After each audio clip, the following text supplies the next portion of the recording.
What is up, everybody? Hope you're all doing well. Welcome back to more esports talk. I almost feel the need to actually apologize to you guys now every time I talk about FaZe Clan because, as per usual, the stories do continue around some of their members. This being probably one of the bigger stories we have covered in recent time. That's all around Faze Jarvis, the little brother of another FaZe member you guys might know as FaZe K. But Faze Jarvis has come out with a video just last night stating that yes, he has now apparently been permanently banned for life from Fortnite events alongside Fortnite itself because he publicly cheated and showed Aimbot videos on his YouTube channel. Now, I know when I first say that, a lot of people out there have already discussed about this, how stupid it truly is, and I'm not here to deny that. It very much so is very stupid to do, especially as a giant public figure, and you are publicly on your YouTube channel in front of millions of people, at least hundreds of thousands of people. You are blatantly cheating, which, by the way, in any game out there is pretty obviously against their TOS or their rule book, and you break that rule. Yes, what he did is very stupid, but let's try and at least feel somewhat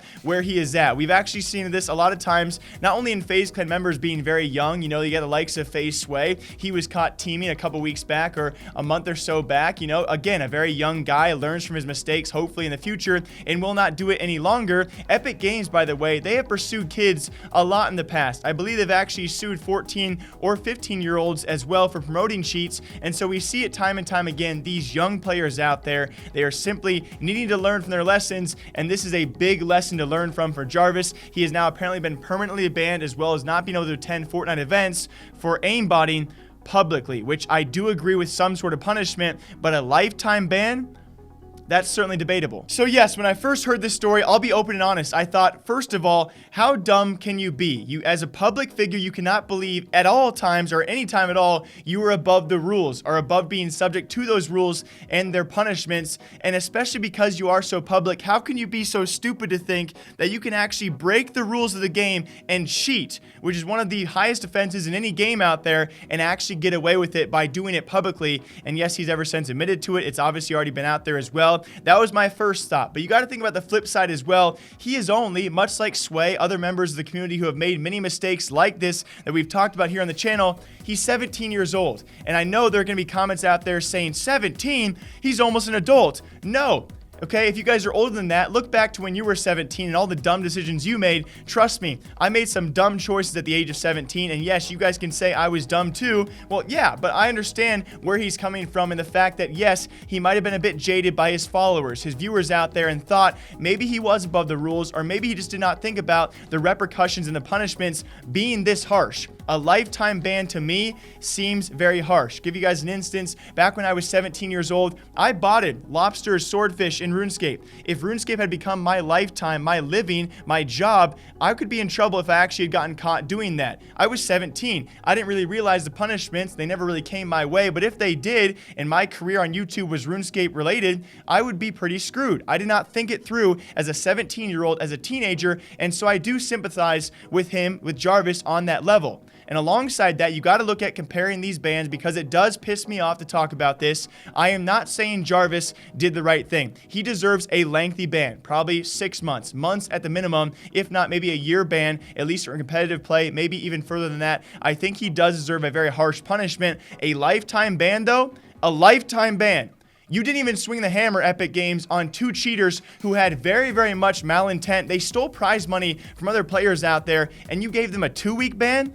This is where it just pisses me off because it makes no sense that Epic Games all of a sudden out of nowhere for a public aimbotter who, by the way, did so in creative and solo matches and obviously did not know what he was doing was clearly that wrong. You swing a lifetime ban on him, but you have Ziff and Ronaldo who try and cheat and actually do cheat in the biggest esports prize pool event in history, and then they requalify 2 weeks later because you give them a slap on the hand of a 2-week ban, and then you give Jarvis, who I believe his apology. I really do. He looked over it. He's very young. He was a first-time offender, and you give him a lifetime ban? What Jarvis did was incredibly stupid. I think he realizes that when he apologized. I'm not saying what he did was right. It deserves a harsh punishment. 6 months, maybe a year, a lifetime from your game.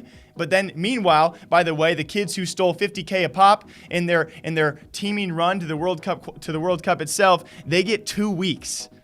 That does not add up in my book in any sense whatsoever. I would love to see the Epic Games person who actually covered these cases and said, yeah, first-time offender, 17 years old, maybe didn't understand the rules. Let's ban him for life, to set an example. Meanwhile, Ziff and Ronaldo, Sway, they get away with 2-week bans for actually ruining competitive competition. Remember, what Jarvis did was in solos and creative, but actual competitors actually potentially changing the outcomes of prize-pooled events, they get 2 weeks. This punishment does not make sense. He deserves a punishment. Should it be this harsh? In no sense of the matter should it be a lifetime ban for doing so. Although, very lastly, that's where we're at when it comes to cheating in video games. It's one of the highest offenses you can do. In games like CSGO, though, you receive a VAC ban, you are pretty much done from competition for your entire pro career. This is very different, though, because Jarvis is not necessarily a pro player, more so a competitor and a casual player as well. I don't understand how he can be lifetime banned across all accounts. If that is the case, that is so harsh, and I think an unnecessary punishment for this case. I'll have updates for you guys sometime soon, hopefully around Faze Jarvis, who has now been permanently, apparently banned for life for aimbotting. Until next time, I hope you guys all enjoy breaking down gaming esports stories here all day long. Thank you all for watching. I'll see you guys back here sometime soon.